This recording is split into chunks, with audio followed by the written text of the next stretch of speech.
Hi, everyone. Welcome to Fear Assembly. I'm your host, Cole Harper, and joining me today is Jordan Dwayne, as well as Amelia and Ricky. What So up? we've got a full crew today.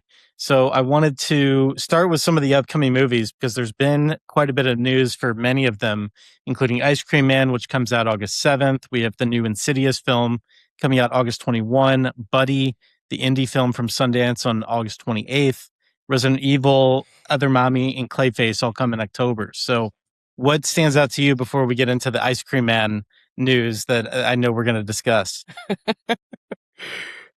I'm excited for Resident Evil. Yeah. I mean, I'll watch anything in the Resident Evil universe. I know it's getting sort of like hit or miss reviews, but you got to give it a go. I mean, come on. We got to let it fly. Got to see, and then if you guys want to hate on it then. But I've seen so many people like, oh, we don't need this. And it's like, maybe you don't need it. I always need more Resident Evil. So yeah, talk for yourself. I actually want it, actually. Yeah.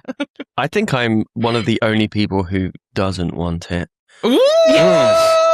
All right, talk to us. I don't want these films to fail. I want it to be good, and I want it to change my mind. But the director, whose name I've forgotten already, what's his name? Zach Cregger's, isn't it? Yeah, so he did Weapons, right? And he did Barbarian. Two movies that I personally thought were really overhyped and not bad films, not technically bad or poorly made films. They were just a bit whatever for me. And I found Weapons to be marketed as something that it wasn't. And I want Craigie boy, to come along with actual horror IP, tried and tested horror characters, and change my mind. I don't think I've made him. I don't think I've watched him make a true horror film yet, or one that has scared me.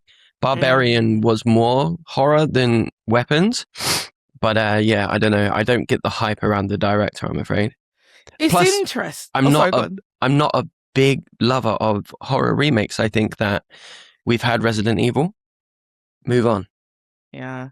It's quite interesting. Maybe this is another conversation, but do you know when obviously Evil Dead Burn came out, right? So I didn't go to the early screening because I was sick, and people saying, oh, it's brutal, it's crazy, it's blah, blah, blah. And I was like, ooh, okay.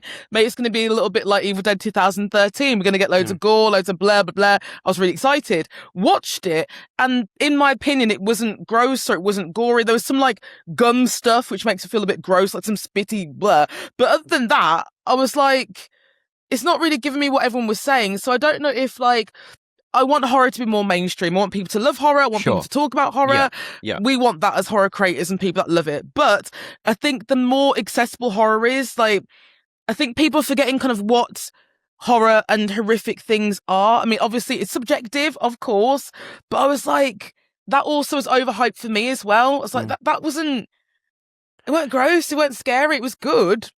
The AI was kind of rubbish at the end, not to spoil it, but are you talking? I definitely liked it, but I agree that it was overhyped. In my opinion, I thought Lee Cronin's The Mummy had way more gore than Evil Dead Burn did. And Evil Dead, for me, it's always just going to be, this is going to be fun. It's going to be fun. We're going to watch it. I'm going to laugh loads because it's always almost on absurdism, right? It's to the point where when you see some of the deaths, you're like, oh, that's creative. Okay, cool. And as horror fans, I feel like we just want to be entertained sometimes, So is it a fun watch? Absolutely. Is it the best Evil Dead? I don't think so. But I definitely thought that Lee Cronin's The Mummy had more gore and more horror than Evil Dead did, which I was surprised. I thought the Evil Dead Burn was going to be blah. And I thought it was it was great. I enjoyed it. We watched it. But at the same time, I get why people were like, huh. I haven't seen it yet. Expect more. Yeah, I've not seen it. And I've heard people say many different things about it. A lot of people have said that it's quite a mean-spirited film. It's probably one of the darker Evil Dead films in recent times. But I guess I'll make up my own mind. But look, with regards to remakes and franchises and stuff like that, I totally get why people return to these franchises. It's comfort. It's entertaining. We just want to slap something on at the end of the day that makes us feel good, makes us feel nostalgic. And I get that. I just want more new stuff, and we are getting a lot of new cool stuff. So it's just like I would rather focus my attention on that as opposed to this. Yeah, I feel you. Like, yeah, I want the new stuff too, man. And I get you. It's those member berries, isn't it? Because we're all getting older and it's horrible. It's like, oh, do you remember this? Do you remember that? Like, yeah, there is a lot of remakes, but also I always feel like, because obviously we're getting The People Under the Stairs, aren't we, from Jordan Peele, right? So, which to me is a sick film. But I think nowadays the kind of premise and the topics that are discussed in that film can work in a modern day scenario that can work. So I'm like, okay, cool. I'm excited to see. I agree. So if you're going to remake a film, don't just do a like for like remake. Nobody wants that, but make it relevant to something today.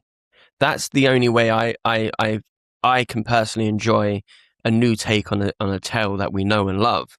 And I've been saying for years, man, that film deserves a remake because, and I've been saying that it's Wes Craven, right? He was so ahead of his time with that film.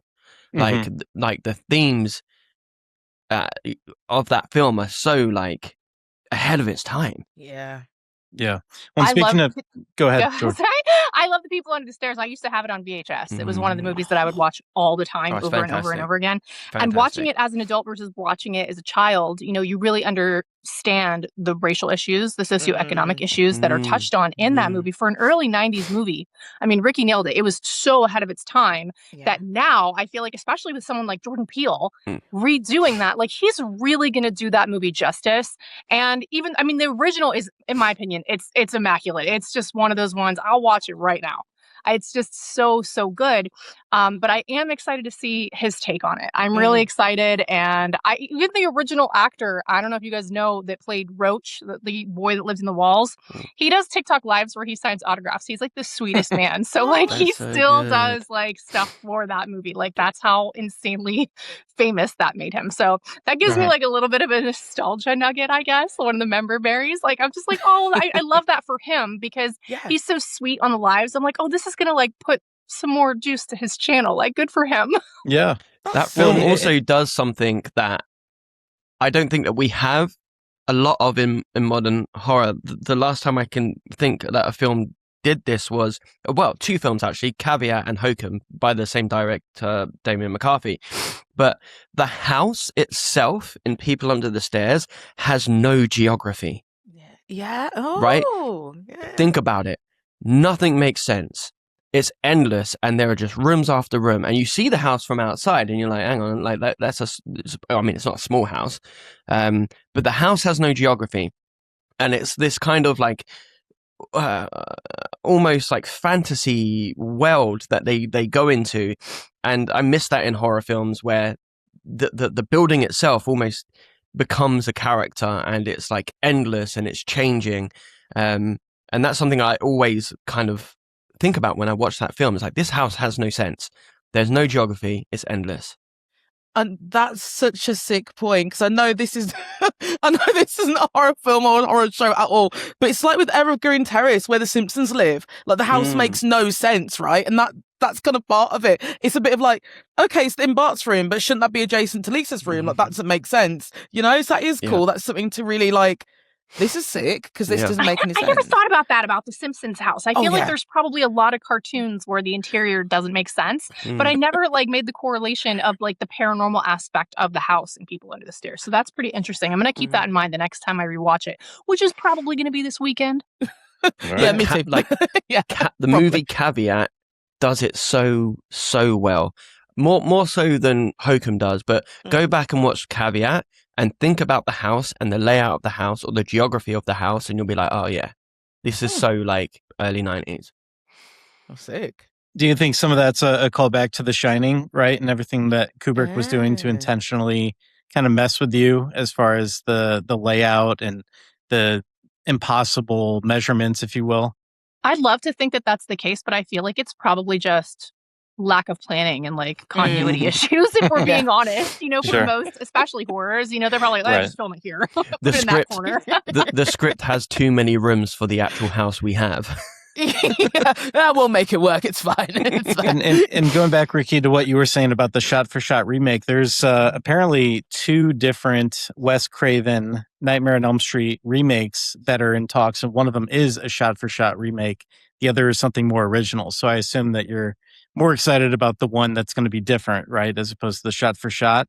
What are your thoughts on the news of the Nightmare on Elm Street remakes? Excited, I'll use the term loosely. But look, I like Freddy. Freddy and I are spiritually connected. I think I've mentioned this story before. I had a dream about Freddy before I even knew who he was, which is mental.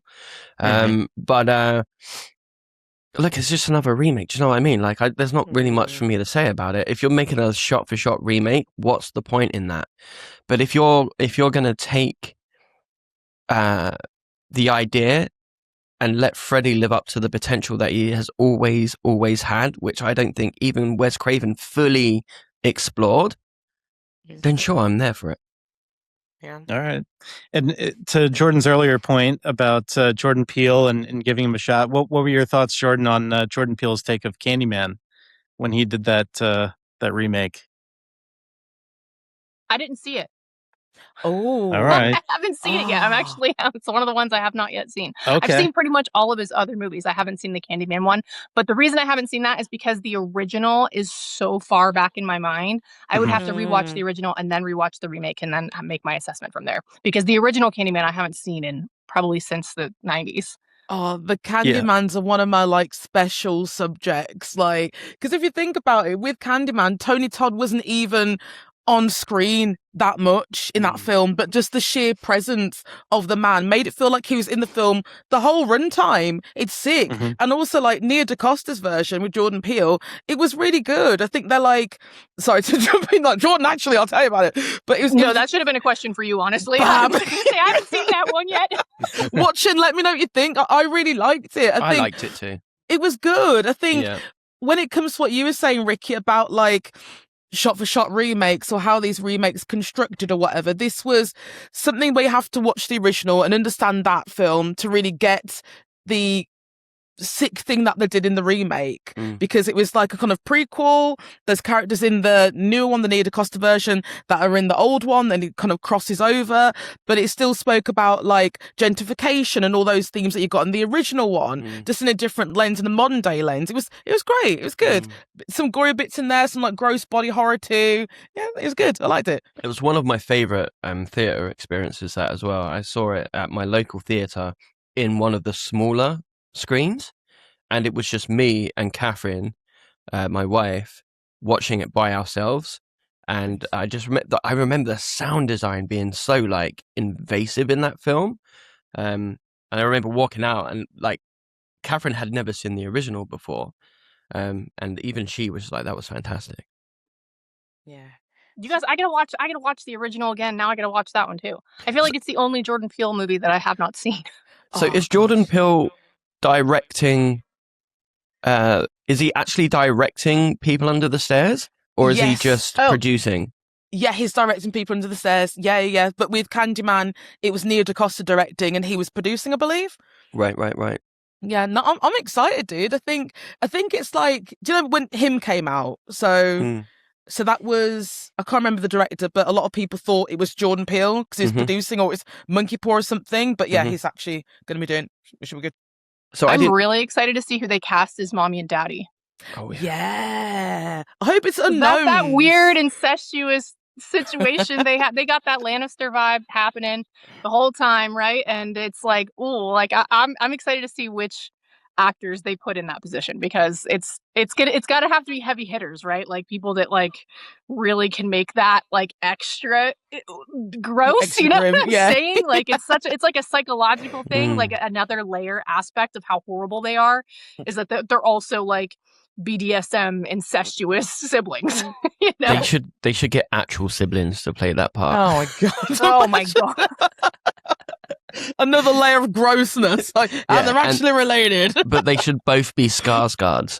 They should just be like, my god. They should be brothers. Dude, speaking of Skarsgård, while we're on that topic, I mean, I'm sure you guys have seen the Wicker trailer. I've been talking about Wicker this week, and I swear I saw so many people talking about it where when they heard the premise of the movie before even seeing it, they were like, that has to be a Skarsgård. Like, it's gonna be a Skarsgård, right? Like, of course it's cast as a Skarsgård because they are notoriously like the weirdest in the best way, like the creepiest, weirdest guys who are just like, yeah, I'm gonna do that role. And they easily could do, you know, the tall, handsome man roles for the rest of their lives. They can easily do that. And instead, they're like, you know what? I think I want to be a fuckable, sentient wicker basket. Like, you know, like that. Props to them, genuinely, because they both have such a great filmography now. A very diverse filmography. And they're just like these tall, blonde, you know, Nordic men. They all look very similar. And instead of just being like, oh yeah, we're gonna be the dad in the step in whatever rom-com is next. Nope. Baskets, you know, like the stuff that they play is genuinely props to them. How many Skarsgårds are there? Because I know that there are 4 or 5. Right, because there was also a Skarsgård that aren't related to the Skarsgårds. So there's like 2 working Skarsgård families, aren't there? Is that? I only know of the one. Like, so you got like Stellan is the dad, and then he has like 3 or 4 sons. Right, but there is also another actor with a surname called Skarsgård, but he's not related to the Skarsgårds. Yeah. Oh, so confusing. Also, I met one of them at the Cannes Film Fest, and I was so excited when I met him because this was like the peak of True Blood, right? And so I'm standing, and we're all standing around, right? And there's celebrities everywhere. And at the time, I saw him from across the way, and I like hit my friend who I'm with, and I'm like, oh my god, that's Alexander Skarsgård. And he looks at me and he goes, no, it's not. It's his little brother. You want to meet him? Because he knew him, of course, because everyone in the industry knows everybody. And he's like, you want to meet him? And I'm like, yeah, totally. And so then I walked over, and it was Bill. And at the time, he didn't speak any English. And because we're in France, he just diverted to French. And my French was not that strong at the time. So je parle français aussi. So I do speak French now. But at the time, I was like iffy. So we're like basically trying to like throw words at each other in French. He didn't speak good French. I didn't speak good French. But it was the only thing in the middle. Anyway, long story short, he's a very delightful man. Just very sweet, very, very tall. Bill, he's played It, right? Is that Bill Skarsgård played It? Right, yeah. I think he's my favorite Skarsgård because he's my favorite too. He's my favorite, except for the only thing that Bill did that I was like, was The Crow. Did you guys see The Crow? Oh, I fully agree with you on that. I fully agree with you on that. That was a very. I'm in the camp with Ricky on this one. That did not need remade. No. And if they are going to remake it, then you really have to do a good job. And in my opinion, the 2 leads had no chemistry. No. Sure. Was it Was it Twigs? FK, and I love her, but I just felt like they were friends. Like they seemed like really good homies. Yeah. And it's supposed to be a romance, so like it just didn't. It didn't click for me, unfortunately. Nope. They should have got Jason Momoa to do it. Wasn't he like... He was up for it at one point. He was meant to do it, wasn't he? But because of the way the direction they took the script, he quit. I don't blame him. Oh, so Skarsgård. Yeah, he kind of dodged the bullet there, huh? Yeah. It was just... You're right, Jordan, as well, with like the chemistry between them. Because it was like... Didn't they meet in rehab? They like met in rehab, and then they wanted to get married. It's like they hadn't even known each other that long. So I was literally watching it, deep diving in my brain, like, this doesn't make any sense. Nothing's, and there was also a bit with a horse. I remember a horse, and it made no sense. It was just weird, and yes, did not need to be remade at all. Sure. I think it's just, they love to, I mean, of course, the studios, when they own, the IP for something, it's so much cheaper to remake something they already own than to purchase the rights to something new or pay someone to write something new. So a lot of people that aren't in the industry don't understand that that's why they make remakes, is because it's cheaper, it's easier, and they want to, maximize profit and all those things. And that's where we come in, because we're like, listen, give us some original content or we're going to lose our minds. Like, please, I know you guys just want to make money and we're going to make the remakes, but you got to throw in original stuff now too. You got to throw new stuff in. That is my main problem with remakes and reimaginings and reboots. It's not, they always come from big budget studios, right? And you only have to look back to the early 2000s to remember a time when big budget studios were at the forefront of horror. Right? Yeah. And they were coming up with original ideas, and they were, the amounts of films that they put out sort of in the 90s and early 2000s was insane. But it seems that they just stopped doing that because they saw that making remakes made more money. I mean, the last less work, more money, of course. Right, exactly. It's less work, more money. It's since I find it a little bit insulting, and it feels like they are holding me by the ankles and shaking me.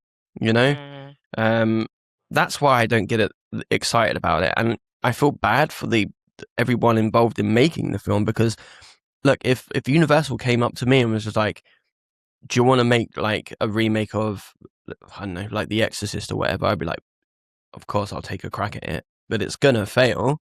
Or I mean, if I made it, it would for sure. But yeah, it would be sick if you did it, dude. You wouldn't say no to it, but everybody involved, they put all their passion into it. But then there's people like me online who's just like, mate, whatever. Well, it's that the thing is though, it's that lightning in a bottle, right? Because you spoke about like the 90s, early 2000s. Like I'm sure we all remember first watching, Did Last Summer or Faculty or Scream. It's like, this is sick. There's nothing like this. Oh my god, this is freaking awesome. And then when I know you did Last Summer, the remake came out. Like what, last year? Whenever the hell it came out. I was like, I get what you're trying to do. That whole teen horror thing again, getting teens to watch horror films again, seeing themselves reflected on screen, all those things that we did when the first came out. But that's just not going to happen. The world is very different. Sure. It's just, unfortunately, I wish it would for like, what was that other film they did with the whistle, that blowing that whistle thing? Another kind of teen go of a horror, which was actually okay. But I was like, kids... Death Whistle? Is that the one you're talking about? Yeah, that's it. It was called Death Whistle. It's like the Aztec Death Whistle. Yes, the big old head thing. It's like, that's not going to happen again. Kids are doing other things, and gateway horror, in my opinion, is kind of like, it's slowing down, it's dying, and it's a shame. It's a shame. I don't know any like teenagers who are actually into horror the same way I was into horror. No. Me neither. I've been into horror since I read all the Goosebumps books when I was 7, 8, 9. Like I was already into horror. And then of course the Scary Stories to Tell in the Dark. I don't know if you guys have those. I think you guys have those, I'm sure, in the UK. I read those like crazy. So being young, I was already into the weird stuff. And mind you, I don't know if you guys know this about me, but I grew up next door to a cemetery. So I'm like creepy to my core. I can't help it. I didn't have a choice. You know what I mean? Like I really didn't have a choice. I just embraced it. It was way easier. But I feel like the kids now, and the kids now, like I feel like a boomer, but like the kids now, like I feel like they don't get a lot of it because their attention span is so much shorter, and that's really not their fault. A lot of these kids were raised on screens, clickbait stuff. Everything is developed psychologically to get them addicted to it, and that goes down to the games, to the texting, everything. Like everything you get like a little reward for, right? Like, oh, there's a beep, there's a light, there's a flash, and so sitting down and actually watching a film to them is like, why would I do that? That's like 90 minutes, and they only want like 5-minute increments at a time, and even that's too big. It's like a 30-second window where they just want to refresh. Sure. So I think that maybe that's why hopefully we'll see them expand their palette a little bit more as they grow older. I have hope for Gen Alpha maybe. I think it goes back to... it is strange seeing Gen Z like this. They're kind of like... Sure.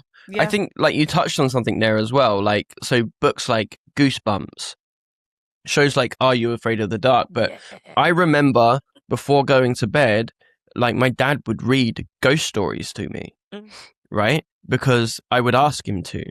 And I think that with the invention of the iPhone and social media, kids don't want to read books before bed. That's all I had. All I did before bed was read books, or have my dad read books to me.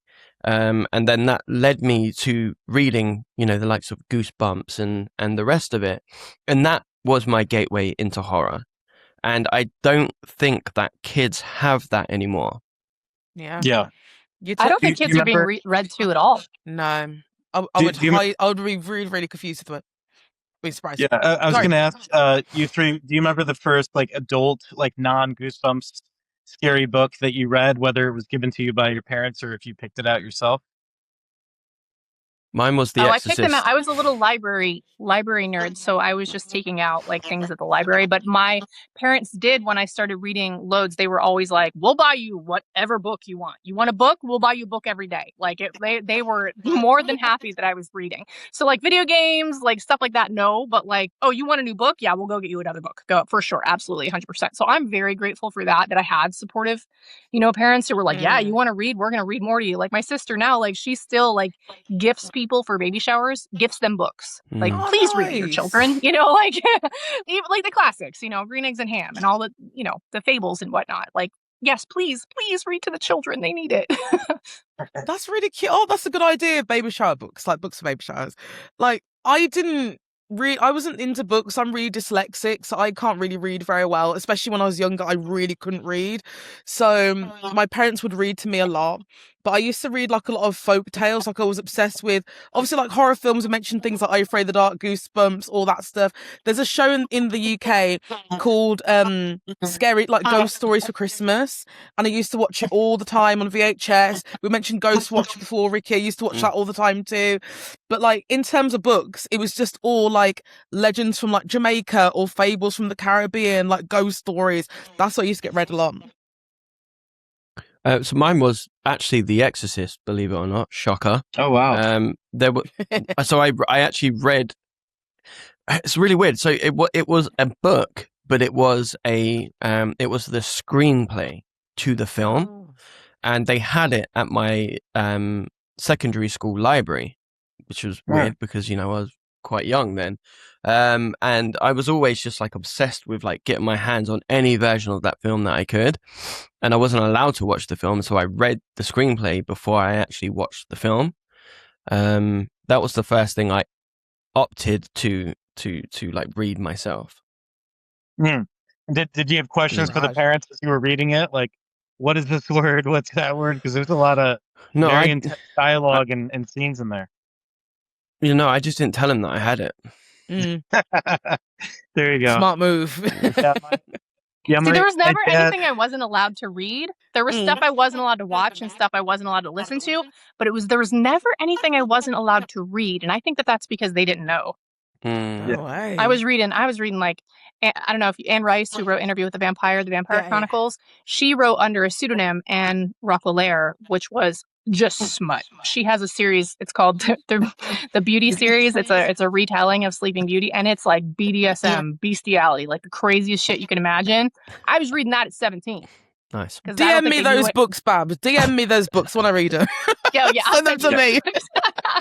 Those are the good. Listen, I got a whole list of smut. We'll leave that for another podcast. Yeah, my dad had me watch or read the Stephen King book, Gerald's Game. So that was my first horror novel. And then we talked about it after the fact, and we were kind of like picking apart the story. And of course, Netflix finally remade that film, 20 years after the fact. So obviously all the Stephen King adaptations, you know, they're going to be first in line for everybody. But I think that movie's underrated. It's disturbing. It's really good. It's great. It was disturbing for me, but I think, you know, it got underrated. I think there was definitely some jump scares in it as well. Like that, the creepy guy, he got me a couple times, I feel like, in that one. Yeah, for sure. A lot of psychological layers in that story, both the book version and the film. So I wanted to ask you guys, I know we kicked off the show with this, with all the recent news about Ice Cream Man, which will be out by the time this podcast drops. So I'll just turn it over to you. Like, what are your thoughts on everything that you're reading? Are you still going to go see this movie? Are you excited, less excited? What are your views right now on Eli Roth's Ice Cream Man, which comes out August 7th? So I've actually seen it. Have you seen it, Amelia? I'm not watching it. It's not for me, dudes. It's not for me. I can't. I'll go to a minute, but Karen, Ricky.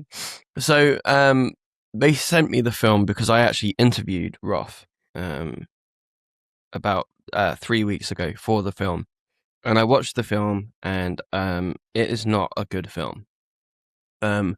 Obviously, there's all of this mess with the AI.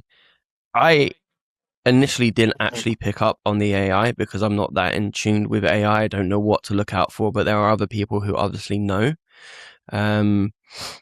So the film itself is a shit film. It's not a good film. It's a problematic film. They make jokes about eating disorders.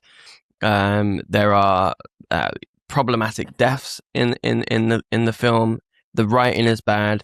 The acting is bad, and I'm not talking about the kids. They're kids. Do you know what I mean? You can't shit on the kids. It's just a bit of a dumpster fire of a film, And then when you find out that he has used generative AI in the film, it just throws more fuel on that fire. I am not one of these people who think that AI is intrinsically bad for every situation, right?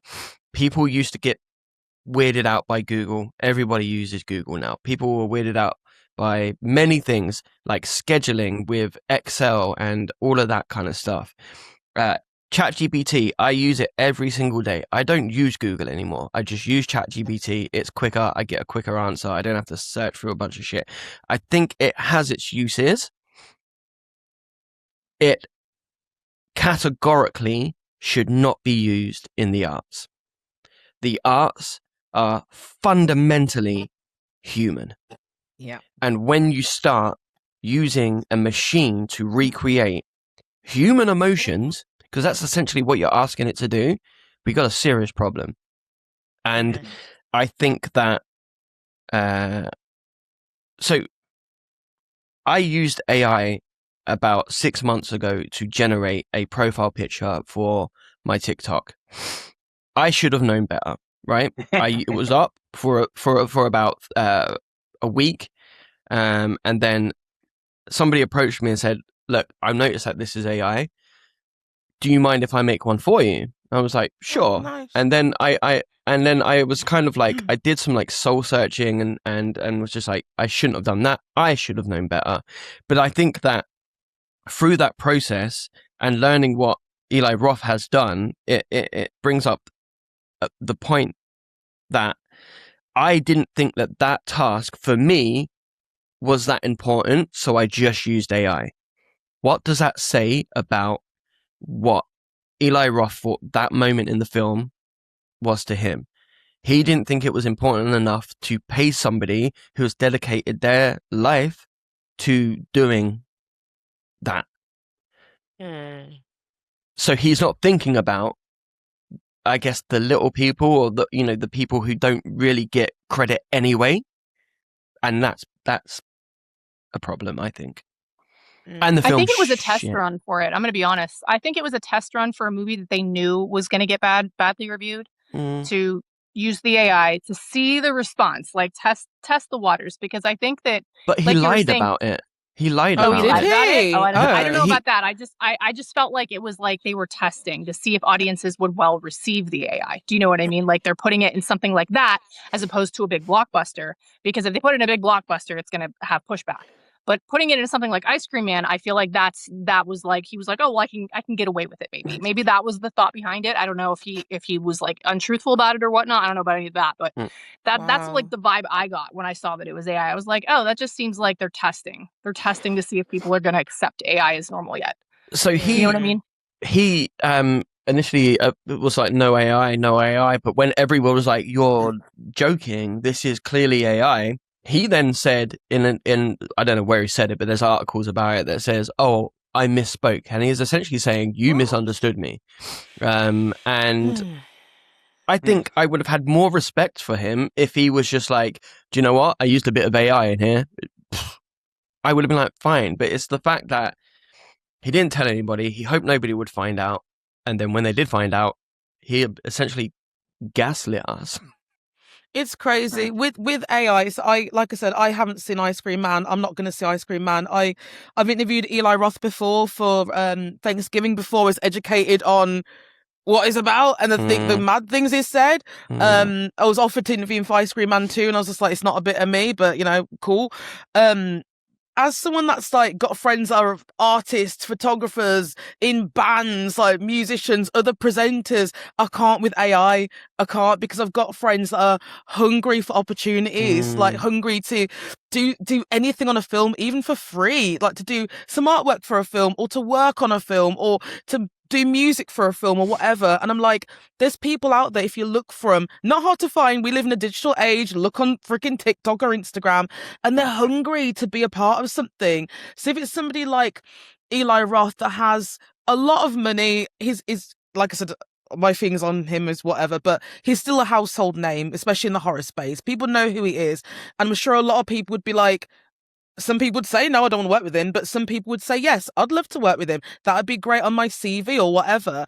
But he didn't do that. And seeing like the problematic things that apparently are in this film that like I haven't seen it, but apparently there's like eating like ED jokes, and there's a black guy or a black boy with problem on his chest or something. And like, I'm just like, what is this? what Yeah, how did this? It's like it's not really that surprising, and it's only after the fact that I've kind of, because he's not really a director that I've ever really been that interested in, and I took the interview opportunity because it just came to me. I don't really get many opportunities to actually talk to people who make films, but when you think about Green Inferno, that was a problematic film. So did we expect him to just stop? Or no, I think I expected him to learn from that, and he just hasn't, and it's just disappointing, you know? Yeah, it's very disappointing. Yeah, there are certainly people that embrace the controversy and kind of figure out a way to maybe even twist that into more commercialization. But yeah, I mean, this is one of the first big releases from Eli's new company called the Horror Label, I believe is what it's called, and they have about 2,000 screens booked, so we'll see how it does this weekend. But yeah, the news is what's crazy as well is what's crazy is he started that company to showcase up and coming indie directors. Oh, right. As somebody who rose as a indie director, right, who champions practical effects. It's just, there's so many things that, like, the more you dig at it and the more you know about him and his, like, what he's all about, it just doesn't make any sense. It's just, that's why I think so many people were, like, really, really pissed off about it. Well, maybe that's what I meant though by when I said I think that they were testing with it, because they knew that Ice Cream Man was going to be hit or miss, right? And so something like that's already going to be controversial, already coming out from Eli Roth, who people are like about. A lot of people are. I feel like they were like, hey, yeah, let's see if we'll accept this, right? Like just like slightly exposure therapy, you know. That's just my opinion of why they would use it in something like this, because if you look at older movies, to cut corners, the practical effects were what were cheaper, that you couldn't afford CGI was what was pricey, right? So if you have the money, if you have the movie studio, you have the money to do it, and you're cutting corners, and to cut the corner you're doing AI instead of a practical effect, which would be cheaper than CGI, right? Like like something, and that's what people want to see. But again, for something like this that people just assume is like, oh, a summer slot movie, just go have fun, turn your brain off and watch it, which is what I saw. I haven't seen it yet, but like the reviews that I saw, and then seeing that they had used AI, I'm like, well, the practical effects were right there. Like they could have done right, like it's right there. Like they could have done. That's cheaper than doing the CGI. So completely eliminating the budget whatsoever using AI, that's kind of where I think a lot of people, like Amelia was saying, like there's artists that would have done this. There's artists that would have loved to do this. Sure. Right. I think you've touched on something, Jordan, because it might be a bit of a like, let's see how far we can get away with AI. You're right. I didn't know that he's got a new company or a new idea for a company, whatever. So maybe because he's doing a new venture, this is a way of being like, how much AI is detectable, or can people detect AI, or how much can we get away with, or whatever. I don't know. But if it's the amount of AI that people are saying that have seen the film, that's mad. It's just mad. Any use at all is stupid to me. Like I don't get it. But if it's as much as people are saying, that's just not okay at all. He must have known the response he would have got though. Like, right? So like what you're saying, Jordan, maybe he was just like, oh, do you know what? Maybe let's see how people react to it. It doesn't make any sense. Waters. Like, so let's see, let's see. They're going to hate this movie anyway for the most part, right? So let's just see. I think that the Ice Cream Man is kind of like the perfect choice to put something like that in, because it's going to get mixed reviews anyway. Do you know what I mean? Like, to him, he's probably like, whatever, I don't care. Let's see. Sure. Let's see. Let's test the temperature. That's what it seems like to me. Ooh. We sussed it out, I reckon. Go on, Jordan. We sussed it out. Testing the waters. Testing. So Ricky, where can people see the interview that you had with Eli Roth? Is it on your YouTube channel? Well, I'm not going to upload it. Oh, okay. I haven't uploaded it yet, and I don't think I'm going to. Interesting. All right. Well That's then, fair. switching topics slightly. How are your thoughts of a lot of these horror films that are coming straight to streaming platforms? I mean, there's a handful hitting Shudder in the coming months. There's one that just came out on Amazon. So maybe I'll kick things off. There's a movie called The Devil's Mouth, which is now on Amazon Prime. It's an Amazon original film, a shark movie about some people on vacation in Thailand. They want to go check out some caves, and they go into some caves after a flood where there was salt water that then came into the fresh water, and that brought in at least one shark. So I take it based on the reactions you've not seen The Devil's Mouth yet, so I can elaborate more on it. But just in general, do you get excited when you are subscribed to one of these streaming platforms and there's a new original film? Do you feel the same way about Shudder, which has like Parasomnia coming soon in September? VHS mixtape is coming straight to Shudder in October. How do you feel about some of those? Do you like when they have a theatrical release? I'd like to say that for us, like just for us, we get things ahead of time. So I feel like this question specifically would be more for the audience who do subscribe to these things, because I feel like we get spoiled. Like, you know, like, oh, if it's coming straight to streaming, we probably already saw it. You know what I mean? So like for us specifically, because we do have early access for a lot of things, like I don't really pay attention to stuff like that because I feel like I've seen it, but I feel like for the audience, that's awesome. Like if they're like, oh, instead of having to go to the theater, I just pay the subscription and it comes straight to home. I feel like there's a lot of people that prefer that than go to the theater. Personally, I love going to the theater. I love it. I think it's a blast, but not everybody does. So they can't, you know, people are busy with their kids and whatnot. So if they want to pay for a streamer and then they get the same day release, I think that that's awesome for them. The only thing is, it's such. If you think of like Fresh, right? That's on Disney Plus. Came out on I think it was Hulu, but it came out Disney Plus in the UK. I want that on the physical. I want the physical media, like, because I loved that film. I think Fresh was sick. I need the freaking. It's so good. A massive horror nerd, like, and probably we all are. Like, and I need the bonus features. I want to hear the director talking. I want to hear why they did X, Y, and Z. And that's what I like with physical like releases. Like, I'm a massive DVD collector, and that's never going to be released ever. It's sad. Like some of these films, I really want to see on like physical. It's like with Late Night with the Devil, when that came out on Shudder, everyone was like, we need it, we need it, we need it. And I really think they wasn't going to release it physically until the backlash, because I was like, look, dudes, I need, you better work this out. Like, I need this in my collection. But it took ages for them to release it. I think it came out through Arrow, but again, the DVDs, like the deep dives, the bonus features, that for me, that's what excites me about physical media. And the cinema as well. Like, I'm not sure, Jordan and Cole, how cinemas are in like the States, but I just went to go watch Spider-Man over the weekend, and it was absolutely awful. Like rowdy people, like shining the light on the screen. It was absolutely, maybe it's just Birmingham, Ricky, to be fair, but it was absolutely any opening night is rowdy. It's the opening night. You got to, if you want like a decent show, you got to wait for the next day matinee, Sunday matinee, weekday matinee, anything like that. It's going to be calm. And I know it's different. I lived in the UK too, so like UK theaters and American theaters are different, but for sure opening night, if you go opening weekend, it's going to be rowdy. There's going to be kids throwing shit. It's going to be cell phones, popcorn, I have not enjoyed an opening night movie weekend like in America in years, because it is bad. So I quite like the opportunity to watch stuff at home first, and I think I feel very lucky to do what I do for a living, because like you said, Jordan, I get films ahead of time. I am so ADHD that sometimes going to the theater is too much for me, and I can't concentrate on the screen because somebody 6 rows in front of me is eating like a fucking monster, and it's distracting, and I can't stop thinking about that. It's just like, why do cinemas sell everything in plastic? Just like dispense sweets or candy in cardboard containers. It's better for the environment, and you won't end up with a black eye.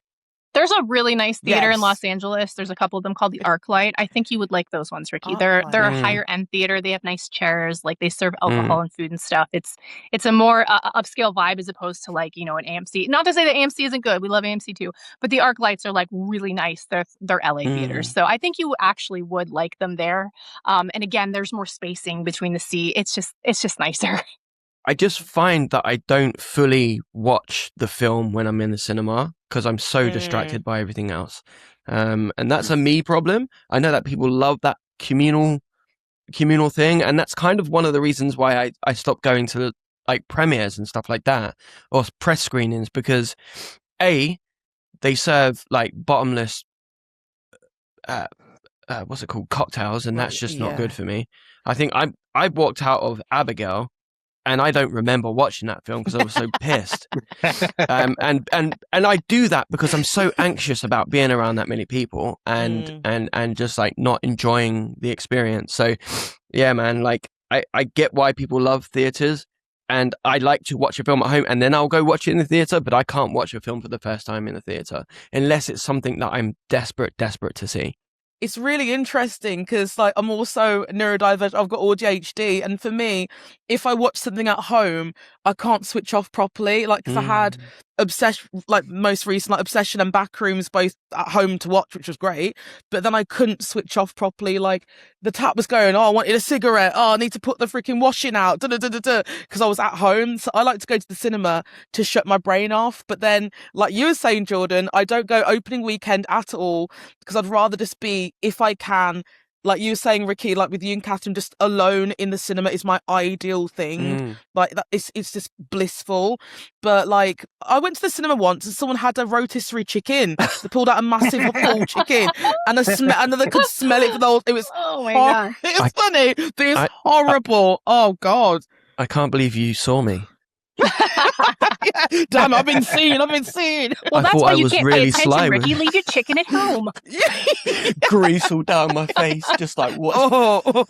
Bones were cracking and everything. It was vile. I will honestly say that the worst movie I had ever seen was actually at a premiere.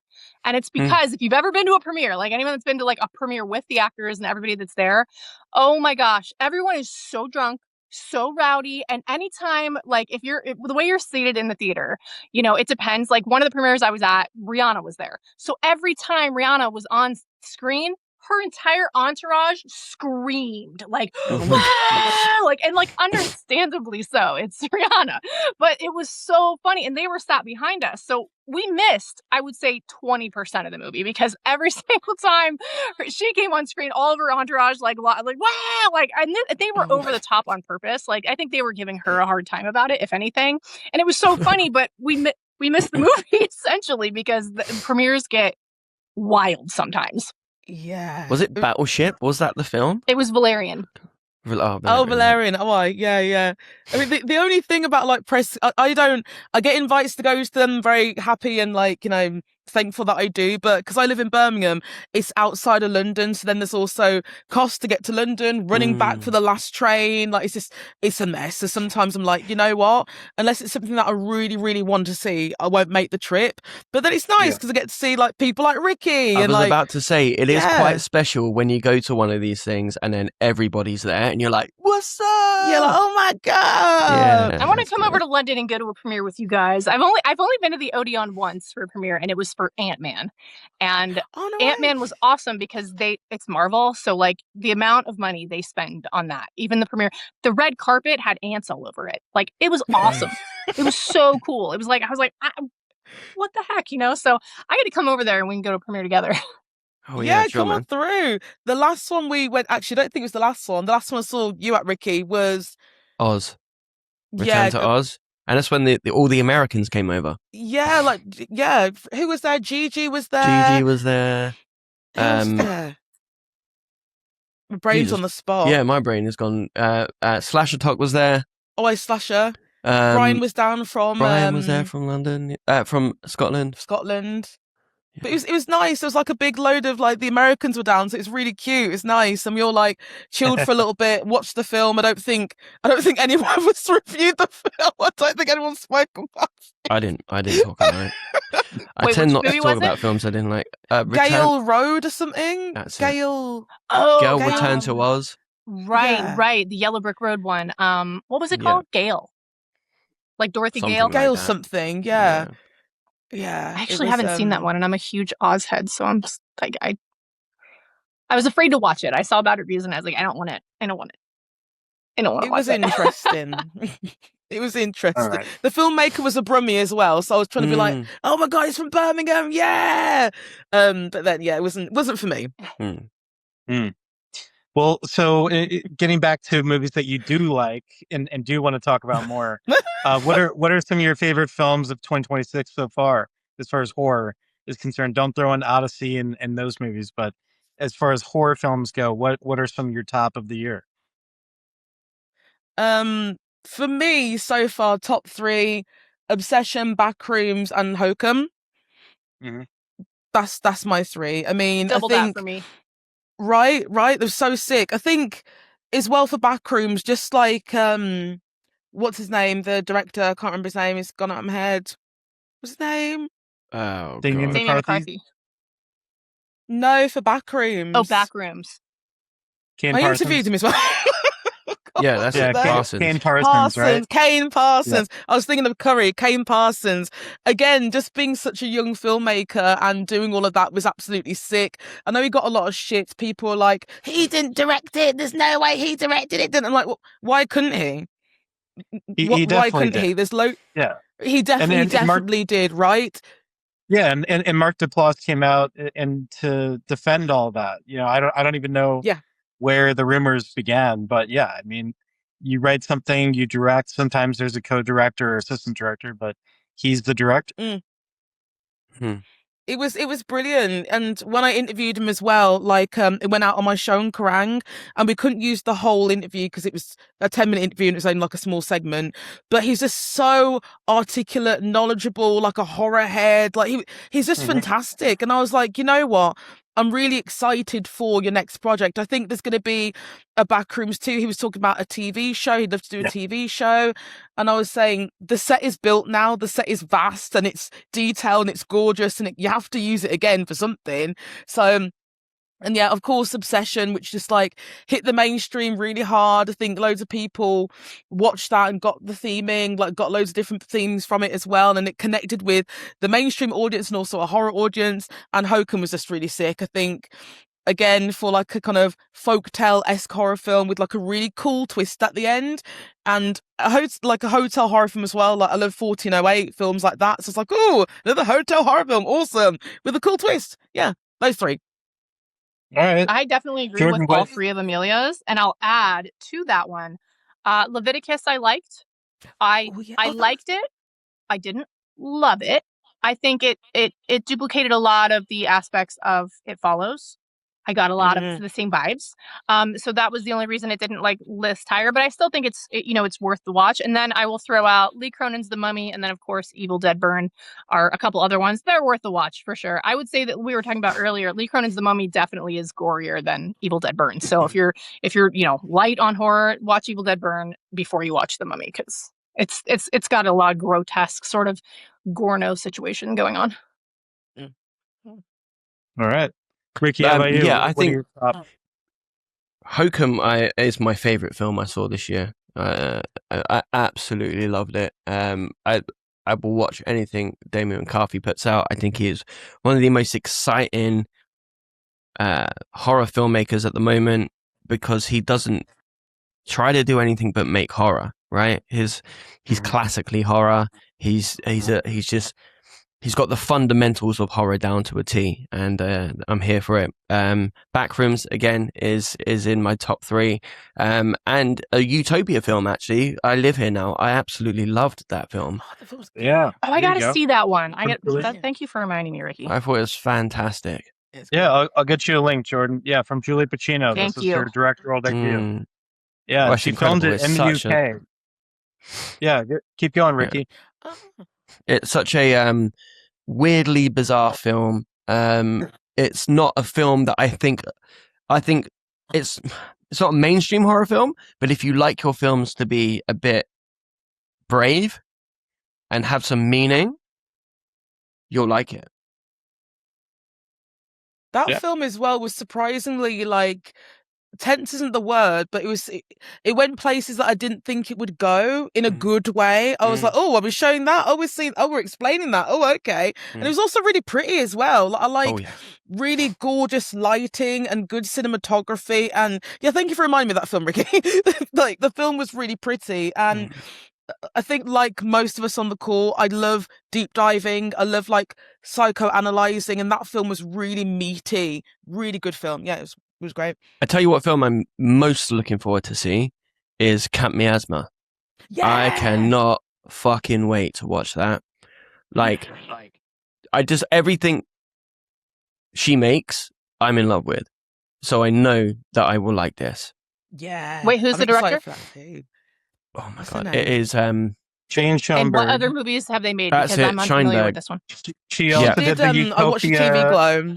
Yeah, she did Watch the TV Glow last year, and We're All Going to the World's Fair a few years ago, which was also the Utopia release. Which was good. All Going to the World's Fair is what made me fall in love with her, and I know that a bunch of people was like, this is weird, I don't get it. You're weird. I don't get you. It was the same with old TV Glow as well, wasn't it? Like I think it was very, very slow paced, but then there was loads of, as a really big Buffy fan, there was loads of nods like Buffy the Vampire Slayer. The music was really cool in it as well. And the ending wasn't really for me, but I think I appreciated the idea of it and kind of like regressing back to childhood through a TV show and all of that was really cool. And I was like, even though it's not 100% for me, again, cinematography, gorgeous. The story was sick. And I was like, I really appreciate something new that I don't think I can't think of another horror film that's done a similar theme or anything like that. She's great. She's really sick. If you told me to point to a film, a horror film, that is the thing that I get most excited about, it is I Saw the TV Glow. I think that is... I mean, the color of these boxes is I Saw the TV Glow. You know, it's such I found it so powerful and so moving and so new and so weird. And I loved the soundtrack, which was like all covers of like classic songs. And it's just, for me, it's a perfect film. I think the acting is fantastic. And also, All Going to the World's Fair, I feel the same about that film. There was something so deeply sad and moving and scary about that film, and I can't wait to see Camp Miasma. I just can't. I know I'm gonna love it. Yeah, I've heard great things about it from people that have seen it already. But I echo all of your selections for some of the top picks of the year. I'm gonna throw out another Utopia film, which is Mermaid, which is about a man who comes across a beached up mermaid, and it is not a Disney film. This is a cannibalistic, zombie-esque mermaid who he then befriends, borderline falls in love with, and it gets super weird. But it is a fantastic ride. It is a horror comedy film, and it is on VOD right now. Is it like a mermaid monster? Yeah, monster sort mermaid? of. Yeah, I mean, this is not a monster. This is not a mermaid that you want to cuddle with. Let's just put it that way. Well, maybe not you, Cole. Don't yuck on my yum. Yeah. Speak for yourself, mate. Remember that there's monster lovers here, Cole. Yeah, well, hey, check it out. It's on VOD now. So I also wanted to ask you guys your opinion about the Netflix deal with the Walking Dead universe. Is that something that's exciting to you as Netflix continues to carry on all the characters and lore that has already been created through AMC Network? Or is that just kind of an eye roll? Okay, let's see what happens. I haven't heard about this. I've not actually seen The Walking Dead, so this is the first time hearing about it. But I will say that The Walking Dead was good. I mean, I think it made AMC enough money that they now can run with Interview with the Vampire like crazy, which we love to see. But I don't know. Is that universe like revivable? Or did they I'm gonna be honest, I didn't see the last few seasons, so is that like something they can carry on, or are we talking prequel? Like I don't really know much about it. Well, I mean, right now the articles are kind of gray. I don't want to share what I know from some of my contacts, but initially is just going to be putting all the existing shows on the Netflix simultaneous to AMC Plus, and Netflix paid a lot of money for this because I think whatever zombie stuff they've had on their platform has worked really well for them. I mean, I've talked about Black Summer is one of my favorite, zombie creations ever. These are fast zombies. There's only 2 seasons, I think, on Netflix, and they discontinued it because of budget problems and things. But there's a lot of great stuff obviously on Netflix already. So why not add some legacy stuff? And then to your point, Jordan, I'm sure they're going to do either a prequel, sequel, or continue on with some of these characters, whether it's people like Norman Reedus or others. But I feel like there's already 3 or 4 spinoffs of this, and a lot of people in our group, I think, have either not watched Walking Dead lately, or just now catching up to it for the first time. So just wanted to get your guys' take. I've never seen it. I've never Me seen one neither. episode of The Walking Dead. Oh, really? The first Some- few seasons really are good. No, but I mean, Personally, I think it jumped the shark. But other than that, like the first few seasons really are good, and there is really good acting throughout the series. But again, it kind of tapered off for me personally. But that doesn't mean like a lot of people loved it. They watched every episode. yeah, I was How going to say, many I don't. seasons are they? Is A it lot. Really? Oh, really? I've never. My fiance likes it, but I've never watched it neither. Yeah, I mean, if you put on the must first be. season, like, let's see, you're gonna like it. They did a really good job with it. But again, I think that certain things kind of like run their course. So for me, I just kind of lost interest after the first few seasons. But the first few seasons are really good. I was going to say people like it, so it must be. Yeah, Must be somewhat good. I mean, zombies just aren't really my thing, so never really spoke to me. All right, fair enough. Well, Jordan, you said maybe they jumped the shark, and that reminded me of these great shark movies that I wanted to talk about. We've already touched on The Devil's Mouth, which is streaming now on Amazon. One of my favorite shark-related movies that I want to recommend for people to check out tonight if they haven't seen it is called Open Water. And I was talking about this a few days ago. It's like one of the highest ROI films ever, based on a true story of a couple that goes out. I think it was in the Bahamas or somewhere in the Caribbean. And when they came back up from scuba diving or, doing whatever they were doing, the boat was gone and they're just out in the middle of the ocean. Whoever was running the boat miscounted, right? And so they're just floating out there. They don't even know which way the land is. So it's just them and the ocean, whatever's around them. And obviously it does not end well. But one of the most terrifying films that you'll see, even if you know exactly where it's going. Have you guys seen the movie Open Water? This is like maybe 15, 16 years old, I want to say. I haven't seen that for a very long time. a very long time. But I used to really like Open Water. It used to be I used to like it a lot. But yeah, maybe I'm due a rewatch, but I haven't seen that for a very, very long time. But I do remember really liking it though. I've got a bit of a soft spot for shark films. I mean, one of my favorite films of all time is Jaws. So like, I think that there are more good shark movies than there are bad shark movies. And even the ones that are bad I still enjoy them. They're a bit schlocky and a bit like whatever. And they are more or less all the same as well. You can't do much with like sharks, people in the sea.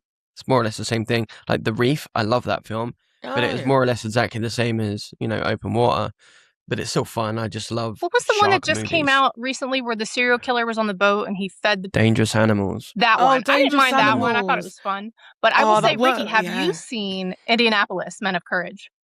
No. No. Okay. So it's a true story. I don't know. You guys probably don't know about this, but in America, the USS Indianapolis was a ship that sunk. It was sunk by a Japanese torpedo, and the men on the ship, the ship sunk in like 12 minutes. All the men on the ship went into the water. They were in the water for days. Most of the men died of dehydration because they were drinking the seawater. But as this was happening, they were actively being eaten alive by sharks. And this is a true story. Is it tiger sharks? Was it specifically tiger sharks? All different types of sharks. I think it was blacktip reef sharks. So I'm sure people in the comments will correct me if I'm wrong. But the movie is starring Nicolas Cage, and it's called Indianapolis Men of Courage, and it's retelling that story of what happened. And the boat was actually taking counterparts to the atom bombs that they dropped on Hiroshima and Nagasaki. So that was the ship that took those bombs that they landed on Japan, and then that's what happened to the ship. So it's a very sensitive subject for the Americans. A lot of the people here, like their family members were on the boat and things like that. Because I made a video about it earlier this year, and it was wild, like how much engagement that video got and how many people like were related to them, like they had like, their grandfather had been eaten alive. Bloody hell. Wow. Whoa. I've wrote that down. Thank you for that suggestion for us. Like, that sounds mad. I mean, it's a Nick Cage movie, so like, take it with a grain of salt. But at the same time, like it's based on the true story. Bloody hell, God. So, Amelia, Ricky, as we wrap today's conversation, what other recommendations do you have for our viewers to check out? I would have to say, so one of the things I like doing is like rewatching films with my fiance that he hasn't seen, that I'm kind of obsessed with, or that I was like, oh my God, I used to love that film. So I went to HMV, which is like in the UK, a shop you like DVDs, all the stuff, and had to buy it, and it was Climax.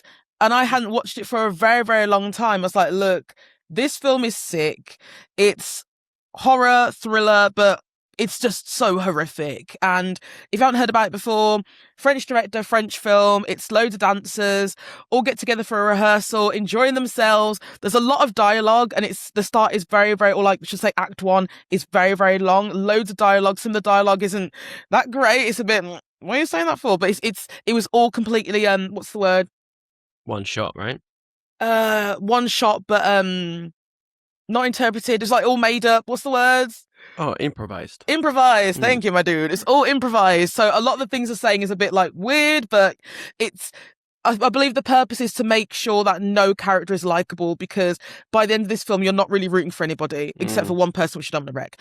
But it's those people get together for like a dance kind of rehearsal. Everyone's fine, and somebody brings some punch.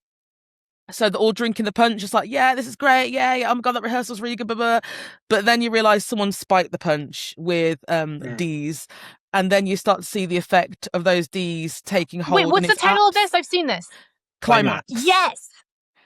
So good. It is so very good. It's incredible. So then you start to see the effects take hold, and people start acting crazy. And because they're all actual dancers, you get some like contortion and some really like angled body movements, some really good lighting. Like Ricky said, one shot sequences. It's absolutely gorgeous. And just, I mean, I've been to some house parties where I've seen people get spiked.